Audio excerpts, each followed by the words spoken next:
एको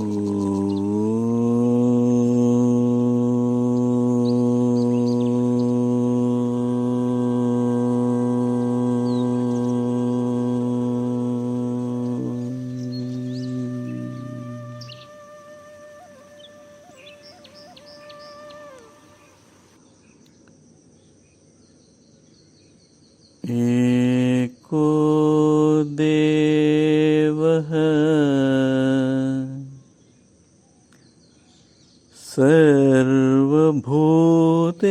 सर्वभूतेषु गूढः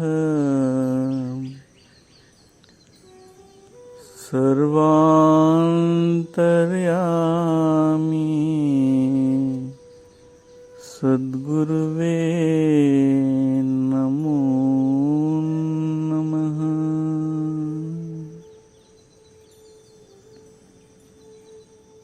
ಆತ್ಮಬಂಧುಗಳಿಗೆಲ್ಲ ಈಶಾವಾಸ್ಯ ಉಪನಿಷತ್ನ 7ನೇ ಶ್ಲೋಕದ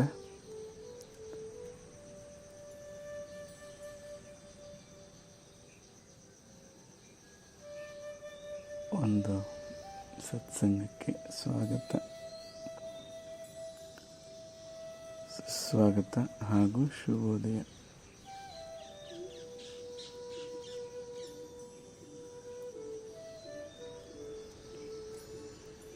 ಶ್ಲೋಕ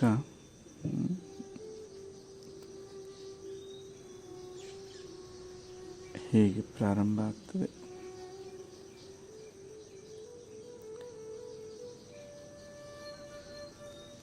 ಯಸ್ಮಿನ್ ಸರ್ವಾಣಿ ಭೂತಾನಿ ಆತ್ಮೈವಾಭೂದ್ ವಿಜಾನತಃ.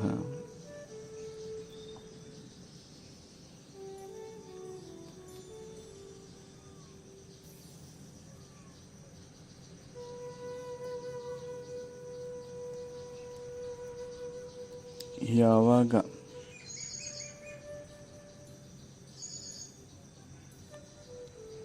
ಯಾವುದರಲ್ಲಿ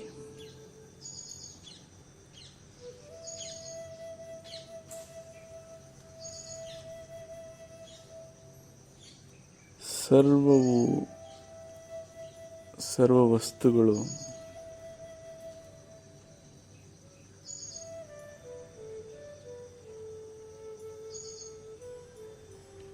ಯಾವುದರ ಮೇಲೆ ಅವಲಂಬಿತವಾಗಿದೆ,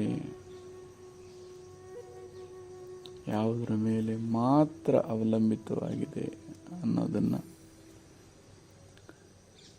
ವಿಜಾನತಃ ಅತೀ ಸ್ಪಷ್ಟವಾಗಿ ತಿಳಿದರೆ ಅಥವಾ ತಿಳಿದವನಿಗೆ ತತ್ರ ಅವಾಗ ಅಲ್ಲಿ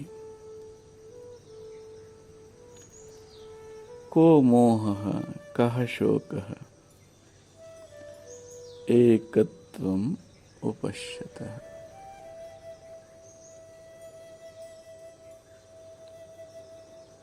ಎಲ್ಲಿ ಮೋಹ, ಎಲ್ಲಿ ಶೋಕ,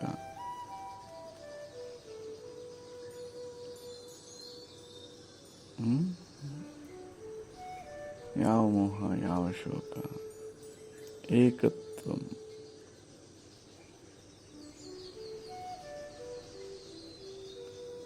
ಎರಡಿಲ್ಲದೆ ಅದೊಂದು ಮಾತ್ರವೇ ದರ್ಶಿಸಲ್ಪಡ್ತದೆ.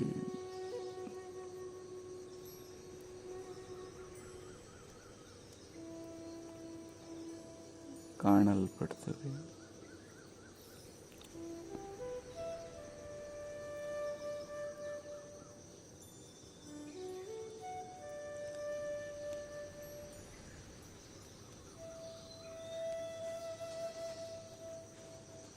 ಸೊ ಇದಕ್ಕೆ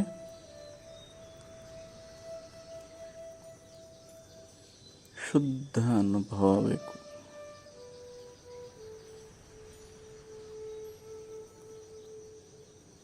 ಎಲ್ಲರಿಗೂ ಅನ್ವಯಿಸುವಂಥ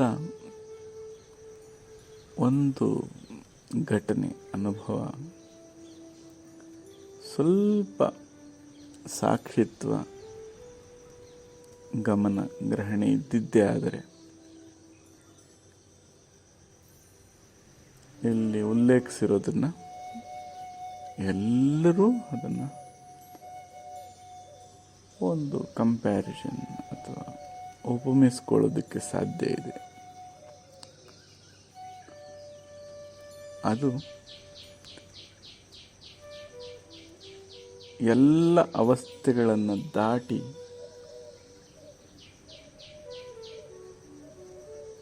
ಮೂಲದಲ್ಲಿ ನೆಲೆಯಾಗುವಂಥ ಅಥವಾ ಜಾರುವಂಥ, ಮೂಲಕ್ಕೆ ಜಾರುವಂಥ ಒಂದು ಅನುಭವ. ಅದರ ಹೆಸರು ನಿದ್ರೆ ಅಂತ ಕರಿತೀವಿ ನಾವು.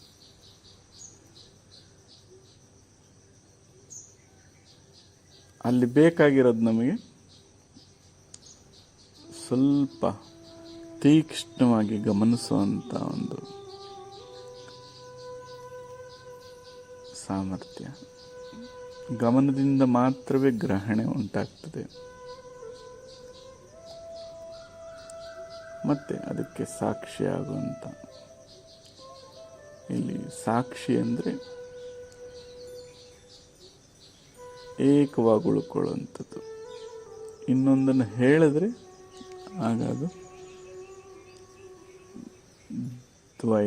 ದ್ವಿ ಆಗ್ತದೆ, ಎರಡಾಗ್ತದೆ. ಸೊ ಎಲ್ಲವನ್ನು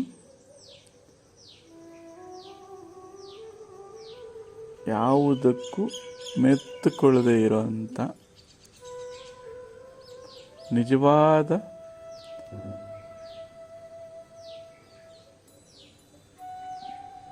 ಪ್ರತ್ಯಾಹರಣ,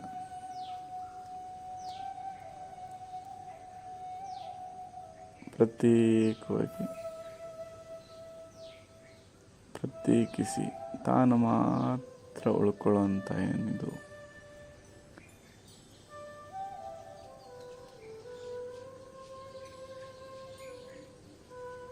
ಒಂದು ಭಾವ ಏನಿದೆಯೋ ಅದು ಆಗ ಮಾತ್ರ ಸಾಕ್ಷಿ ಅಂತೀವಿ. ಯಾವುದಕ್ಕೂ ಮೆತ್ಕೋಬಾರದು, ಯಾವುದನ್ನು ಮೆತ್ತಿಸ್ಕೋಬಾರದು ಅಂತ ಒಂದು ಸ್ವಚ್ಛವಾಗಿರೋಂಥ ಅನುಭವಕ್ಕೆ ಸಾಕ್ಷಿ ಅಂತೀವಿ.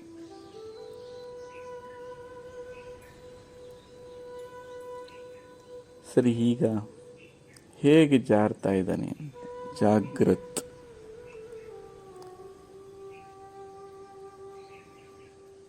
ಜಾಗೃತಲ್ಲಿ ಇರೋಂಥ ಈ ಪಂಚಭೂತಗಳಿಂದ ನಿರ್ಮಾಣ ಆಗಿರೋ ಪ್ರಪಂಚವೆಲ್ಲ ಅವನ ಕಣ್ಣೆದುರಿಗೇನೆ ಮುಳುಗ್ತಾ ಹೋಗುತ್ತೆ.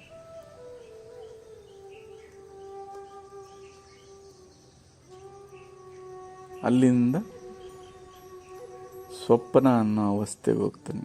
ಅಲ್ಲಿ ಅದರ ವಿಷಯಗಳಾದಂಥ ಇನ್ನು ಸೂಕ್ಷ್ಮ ಪ್ರಪಂಚ ಏನಿದೆ ಅವು ಕೂಡ ನಿಧಾನವಾಗಿ ಮುಳುಗುತ್ತಾ ಹೋಗ್ತವೆ.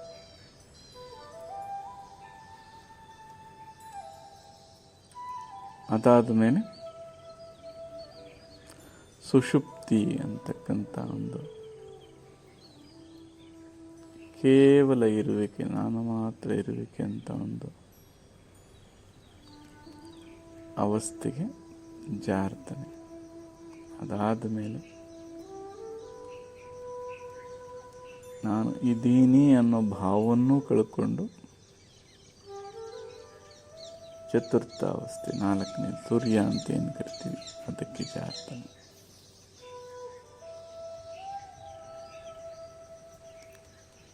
ಅಲ್ಲಿ ನಾಮರೂಪ ಗುಣಗಳಿರುವಂಥ ಎಲ್ಲವೂ ನಶಿಸಿ ಕಳೆದು ಹೋಗಿ ಸ್ವಚ್ಛವಾಗಿದೆ. ಎಷ್ಟು ಸ್ವಚ್ಛ ಅಂದರೆ ತಾನೂ ಯಾವುದಕ್ಕೂ ಮೆತ್ಕೊಂಡಿಲ್ಲ, ಯಾವುದನ್ನು ಮೆತ್ತಿಸ್ಕೊಂಡಿಲ್ಲ. ಏಕವಾಗಿರುವಂಥ ಸರ್ವಾಧಾರವಾಗಿರ್ತಂಥ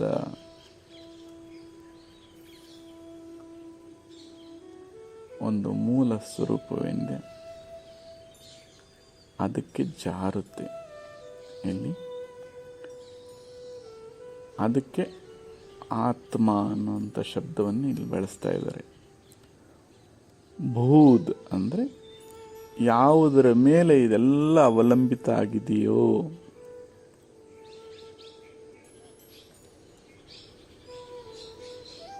ಅದರಲ್ಲಿ ಇವೆಲ್ಲ ಹೇಗೆ ಲೀನ ಆದವು ಅನ್ನೋದನ್ನು ಅತಿ ಸ್ಪಷ್ಟವಾಗಿ ವಿಜಾನತಃ ಅತಿ ಸ್ಪಷ್ಟವಾಗಿ ತಿಳಿಯುವಂಥ ವಿಧಾನ ಇದು. ಅಂಥ ವಿಜಾನತಃ ತಿಳಿದವನಿಗೆ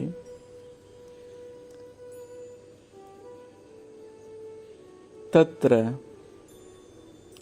ಹಾಗೆ ತಿಳಿದಾದ ಮೇಲೆ ಅಥವಾ ಅಲ್ಲಿ ಕೋ ಮೋಹ ಕಹ ಶೋಕ ಏಕತ್ವಂ ಉಪಶ್ಯತಃ, ಬರೀ ಒಂದು ಮಾತ್ರ ಇದೆ.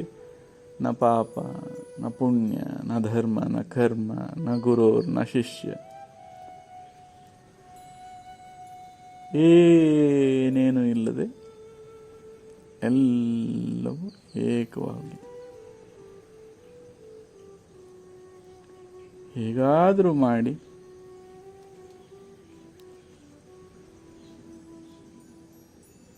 ಈ ಒಂದು ಸತ್ಯವಾದ ಅನುಭೂತಿಯನ್ನು ಪಡ್ಕೋಬೇಕು.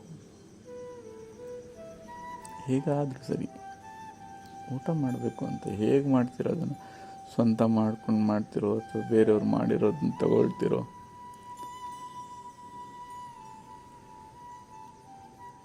ಯಾವುದೋ ಒಂದು ವಿಧಾನದಲ್ಲಿ ಅದನ್ನು ಕಂಡುಕೋಬೇಕು. ವಿಜಾನತಃ ಕಂಡುಕೊಳ್ಳೋದು ಅಂದರೆ ಅತೀ ಸ್ಪಷ್ಟವಾಗಿ ಕಂಡುಕೋಬೇಕು. ಇನ್ನು ಅದರಲ್ಲಿ ಯಾವ ಸಂಶಯಗಳು ಉಳಿಬಾರದು. ಅದಕ್ಕೆ ವೇಮನರು ಒಂದು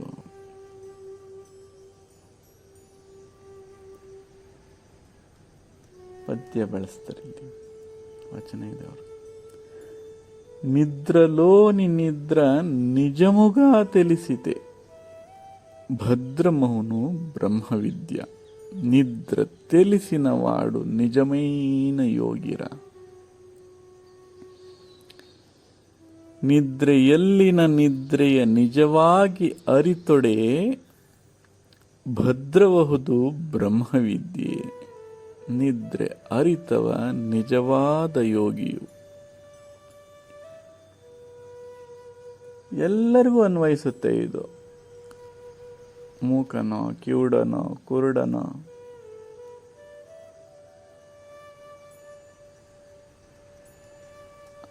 ಪಾಂಡಿತ್ಯನೋ ಪಾಮರನೋ ಎಲ್ಲರಿಗೂ ಅನ್ವಯಿಸುವಂಥ ಮಾರ್ಗ. ಈಗ ನನಗೆ ಶಬ್ದಗಳ ಉಚ್ಚಾರ ಮಾಡಕ್ಕೆ ಬರಲ್ಲ ಸ್ವಾಮಿ, ನನಗೆ ಕಿವಿನೇ ಇಲ್ಲ ಸ್ವಾಮಿ, ಶ್ರವಣವೇ ಸಾಧ್ಯವಿಲ್ಲ, ನಾನು ಹೇಗೆ ಸಾಧಿಸ್ಕೊಡ್ಲಿ ಇದನ್ನು? ನಾನು ಹೇಗೆ ಅನುಭವಕ್ಕೆ ತಗೊಳ್ಳುವಂಥದ್ದು ಇದು ಅಂತ. ಶ್ರವಣದಿಂದ ಮಾತ್ರವೇ ಸಾಧ್ಯ ಅಥವಾ ಕಲಿಯೋದ್ರಿಂದ ಪಠಣೆಯಿಂದ ಮಾತ್ರ ಸಾಧ್ಯ ಅನ್ನುವಂಥದ್ದಲ್ಲ. ಎಲ್ಲರಿಗೂ ಸಾಧ್ಯವಾಗುವಂಥ ಇದೊಂದು ಮಾರ್ಗ ಇದೆ. ನಿತ್ಯ ಅನುಭವದಲ್ಲಿರುವಂಥದ್ದು, ಏನೋ ಈಗ ಸಿಗುತ್ತೆ ಆಗ ಸಿಗಲ್ಲ ಅನ್ನೋದಲ್ಲ, ಸದಾ ಎಲ್ಲರ ಅನುಭವಕ್ಕೂ ಸಿಗುವಂಥದ್ದು. ಹೇಗೆ ಜಾರ್ತಾ ಇದ್ದಾವೆ, ವಿಶ್ರಾಂತಿಸ್ತಾ ಇದ್ದಾವೆ, ಲೀನವಾಗ್ತಾ ಇದ್ದಾವೆ. ನಿದ್ರೆ ಅಂದರೆ ವಿಶ್ರಾಂತಿ, ಕರಗುವಂಥದ್ದು, ಲೀನವಾಗುವಂಥದ್ದು. ಜಾಗರ ಯಾವುದರಲ್ಲಿ ವಿಶ್ರಾಂತಿ ತಗೊಳ್ತು? ಎಲ್ಲ ಮುಳುಗಿ ಸ್ವಪ್ನದಲ್ಲಿ ವಿಶ್ರಾಂತಿ ತಗೋತು. ಸ್ವಪ್ನ ಯಾವುದರಲ್ಲಿ ವಿಶ್ರಾಂತಿ ತಗೋತು? ಎಲ್ಲ ಮುಳುಗಿ ಸುಷುಪ್ತಿಯಲ್ಲಿ. ಸುಷುಪ್ತಿ ಹೇಗೆ ವಿಶ್ರಾಂತಿ ತಗೊಂತು? ಎಲ್ಲ ಕಳ್ಕೊಂಡು ತುರ್ಯದಲ್ಲಿ. ಇದು ಅಪ್ರಯತ್ನವಾಗಿ ಎಲ್ಲರಿಗೂ ಆಶೀರ್ವದಿಸಲ್ಪಟ್ಟದಲ್ಲ. ಇದನ್ನ ಸ್ವಲ್ಪ ಅತೀ ಸ್ಪಷ್ಟವಾಗಿ ಇದು ತಿಳ್ಕೊಂಡ್ರೆ ಎಲ್ಲ ಅದರ ಮೇಲೇನೆ ಅವಲಂಬಿತ ಆಗಿದೆ. ಪದ ಬಳಸ್ತಾರೆ, ಕಾಲ ಮಹಾಕಾಲ ಉಜ್ಜಾಯಿನಿ ಅಂತ. ಕಾಲ ಎಲ್ಲವನ್ನು ಕಬಳಿಸ್ತಾನೆ, ಎಲ್ಲವನ್ನು ನುಂಗಾಕ್ತಾನೆ, ಹೀರ್ಕೋತಾನೆ. ಹಾಗೆ ಯಾವುದರಲ್ಲಿ ಹೀರಲ್ಪಡ್ತು ಅಂತ ನಾವು ತಿಳ್ಕೊಂಡ್ರೆ, ಪಂಚಭೂತಗಳ ಆದಿಯಾಗಿ ಎಲ್ಲ ಈ ಪ್ರಪಂಚವೆಲ್ಲ ಕಾಣುವಂಥದ್ದು ಇದೆಲ್ಲ ಯಾವುದರಲ್ಲಿ ಹೀರಲ್ಪಡ್ತು?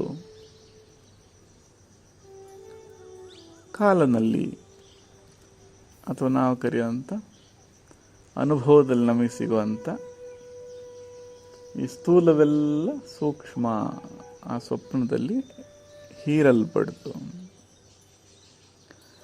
ಮಹಾಕಾಲ ಅದನ್ನೆಲ್ಲ ನುಂಗ್ಬಿಡ್ತಾನದು. ಸುಷುಪ್ತಿ ಅಂತ ಕರೆಯುವಂಥ ಎಲ್ಲವೂ ಶಾಂತವಾಗಿ ತಾನು ಮಾತ್ರ ಉಳ್ಕೊಳ್ಳುವಂಥ ಒಂದು ಅವಸ್ಥೆ ಏನಿದೆ, ಮಹಾಕಾಲ ಏನು ಮಾಡ್ದ?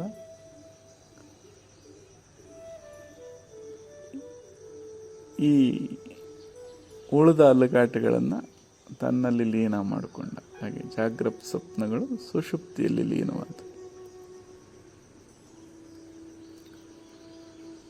ಸುಷುಪ್ತಿ ತುರ್ಯದಲ್ಲಿ ಜಾರತು, ಲೀನವಾಯಿತು ಅಂತ.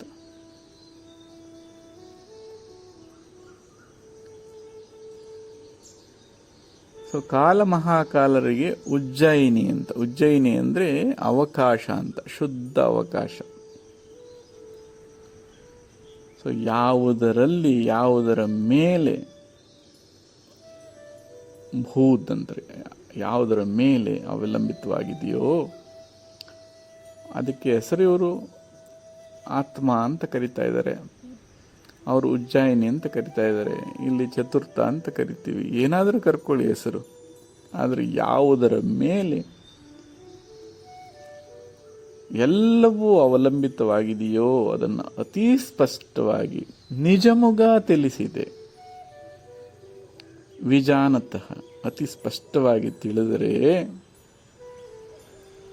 ಅಂತವನಿಗೆ ಆಗ ಅಲ್ಲಿ ಕೋ ಮೋಹ ಕಹ ಶೋಕ ಏಕತ್ವಂ ಉಪಶ್ಯಂತಿ. ಎಲ್ಲ ಏಕವಾಗಿದೆ, ಅದು ಮಾತ್ರವೇ ಉಳಿದಿದೆ ಅನ್ನುವಂಥ ಅರ್ಥವನ್ನು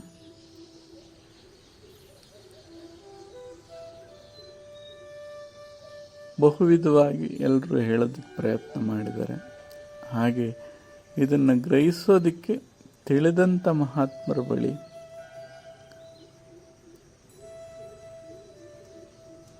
ನಾವು ಅವರ ಸಮೀಪಿಸಿದ್ರೆ, ಅವರನ್ನು ಸಾಮೀಪ್ಯಕ್ಕೆ ಬಂದರೆ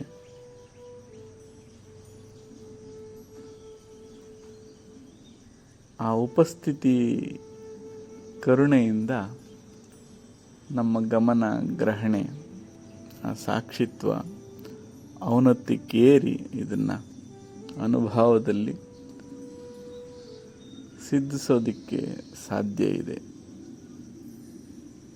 ಎಲ್ಲರಿಗೂ ಅದರ ಅನುಭೂತಿ ಆಗಲಿಕ್ಕೆ ಸಾಧ್ಯ ಇದೆ. ಆದ್ದರಿಂದ ಅಂಥ ಮಹಾತ್ಮರ ಆಶ್ರಯದಲ್ಲಿ ಅವರ ಸಾಮೀಪ್ಯವನ್ನು ಪಡೀರಿ ಅಂತ ಕೇಳಿಕೊಳ್ತಾ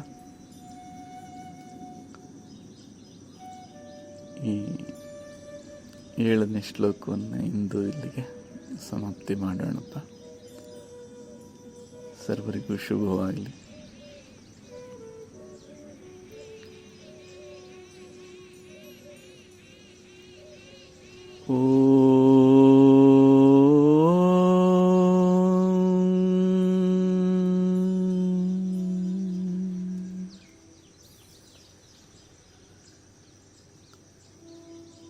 पूर्णमदः पूर्णमिदं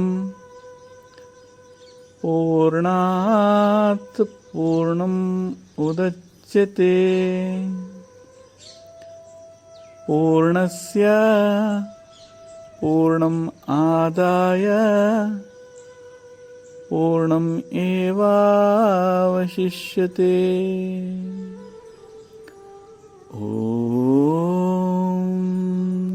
शांति शांति शांति.